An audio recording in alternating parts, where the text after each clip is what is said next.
Only Murders in the Building Season 2 finished just this week, and that finale, wow, that was a hell of a finale. Let's talk about why. Only Murders in the Building has been on Disney for a long time. I've put off watching it, wasn't really that interested in it, and one day I just decided out of the blue to give it a chance. And I loved season 1. It had a certain charm to it. However, you could very much tell right from the beginning that it was one of those shows you hear about in Hollywood where two older actors come along to a studio with a project that they want to develop, and the studio gets their hands on it and says, okay, this is cool, but we want to put this young actress in it for, get young people's attention. So Selena Gomez pops in there too, alongside Martin Short and Steve Martin. Almost forgot his name. Season 1 was good. It set up season 2 right at the end, and season 2 kicked off kind of interesting. It certainly had a lot of questions to it. They introduced new characters. Cara Delevingne joins the cast. Tina Fey gets a more prominent role than she had in season 1. And the cast just, starts becoming more and more impressive. Michael Rappaport pops up too. Maybe it's Rappaport. Not sure. But throughout the series, because they're making a podcast themselves in the actual show, which is also called Only Murders in the Building, you get some of those ridiculous jokes where they go, oh, we're kicking off season 2 of the show now. And jokes of that effect throughout the series, which were lame.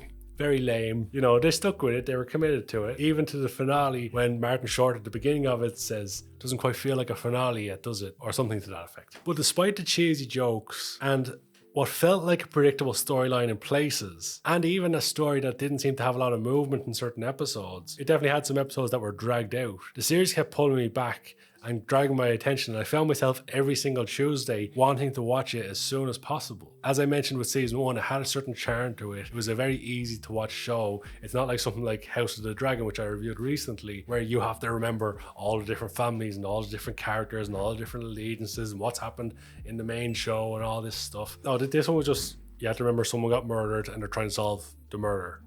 And that's pretty much it. Now, for anyone who hasn't watched Only Murders in the Building, I'd highly recommend checking it out. It's a very good show. It's a lot of fun in there. Some of the comedy is quite cheesy and outdated, and you'd expect that with some older comedians in there. However, Martin Short and Steve Martin are legendary actors, legendary comedic actors, being some great stuff, and they work really well together. And Selena Gomez was actually fantastic casting to put alongside them. She fits really well alongside two iconic actors, and I haven't seen too much with Selena Gomez in it because she's generally not in the stuff I watch. I don't listen to her music, but I'm aware of her. I've always been aware of her. And this is the first thing I think I've watched where she's really impressed me with her performances. The story does have a certain intrigue to it. You're constantly kept wondering who could it be. And a lot of series down the years have been like this, even all the way back to Scooby-Doo. Basically what it was, someone gets killed and then the gang tried to solve the murder. Even CSI, that's pretty much what every single episode was. But the problem that Scooby-Doo had was that most of the time the killer was the first person that they encountered. And in CSI, generally it was the most famous person in the episode was the killer. I began thinking in those lines when watching this show. You could tell who the killer was going to be from early on. It was going to be either Tina Fey or the newly introduced Cara Delevingne. And I'll put up a spoiler alert warning here. If you have not watched the show, do not watch this review any further until you watch the show and the finale, because there will be spoilers here. The showmakers did a great job of leading you down the path of thinking they were the only two possibilities. Realistically. Obviously, within the show, they tried to frame Selena Gomez's character and even Steve Martin's character, all their characters, but it was never really believable from an audience standpoint that it was any of those. Even Michael Rappaport as the cop, they led you to believe it could have been him, but Cara Delevingne's character was always just hanging around in the background. She had that weird relationship with Selena Gomez's character where she caught her reproducing the death scene in the gallery. I don't know why that's a gallery sign. But they gave us a few options of who it could be. And then when it comes down to the reveal party at the end, when they revealed that it was actually Cara Delevingne, and Cara Delevingne turns and stabs Steve Martin and he's actually dead on the ground, I was actually shocked. They actually did something that a lot of TV shows don't do. Did the completely unpredictable. And they had a real holy flip moment right there, especially when they got this sheet over Steve Martin's face. I was flabbergasted that they actually killed off a major character, and they had this other character, Cara Delevingne had this whole breakdown and the back and forth between her and Selena Gomez, pretty intense. And then I started thinking, wait a minute, it doesn't make sense. It's kind of random to just have Cara Delevingne, who hasn't been in the last couple of episodes, just randomly be the killer. Why would she just go to stab Selena Gomez? And then you get the second twist. So while that first twist was good and the shock factor of Steve Martin being killed was really good, they completely caught me off guard with the whole,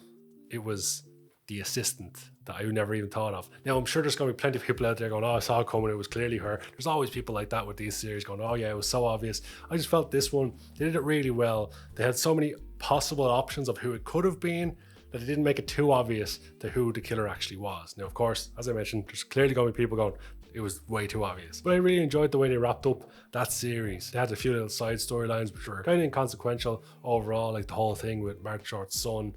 Like, it didn't add or take anything away from the series. I think the finale massively elevated series 2, in my opinion. The show kind of slowed down a lot in the middle. There was a lot of filler episodes in there, and the story didn't progress too much in the middle. They clearly tried to drag out the series in places, but it had a lot of feel-good moments. It had some good chemistry between the actors, some funny moments in there, shocking moments in there.